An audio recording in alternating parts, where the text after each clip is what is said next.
K பர்ஷா என்னுடைய நண்பனின் மகள். கடல்சாமி என்னுடைய நண்பன், அவனுடைய மகள் வந்து இப்போ எம்பிபிஎஸ் சீட்டுக்கு வந்து பாஸ் ஆகியிருக்கிறா. நீட் கோச்சிங் வந்து நம்ம பெருந்தளவு காமராஜர் தினசரி காய்கனி மார்க்கெட் மற்றும் ஷாப்பிங் காம்ப்ளெக்ஸ் வியாபாரிகள் சங்கத்தின் இலவச நீட் தேர்வு பயிற்சி மூலமாக படித்து பாஸ் ஆகி இப்போ வந்து தூத்துக்குடி மெடிக்கல் காலேஜில் வந்து இவ படிச்சுட்ருக்கா, எம்பிபிஎஸ் படிச்சுக்கிட்டு இருக்கிறாங்க. இவங்க ஒரு சிறந்த மருத்துவராகி நம்மளுடைய சமுதாயத்திற்கும் நம்மளுடைய நாட்டிற்கும் பெருமை சேர்க்கிற மாதிரி மருத்துவ பணி செய்வார்கள். இவருடைய மருத்துவ சேவை வந்து சிறக்க என்னுடைய வாழ்த்துக்கள்.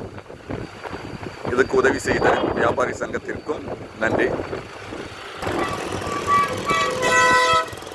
இதேபோல் நிறைய வெற்றியாளர்களை உருவாக்க காமராஜர் தினசரி காய்கனி மார்க்கெட் ஷாப்பிங் காம்ப்ளெக்ஸ் வியாபாரிகள் சங்கத்தின் சேவை தொடர என்னுடைய வாழ்த்துக்கள். வாழ்க வளமுடன்.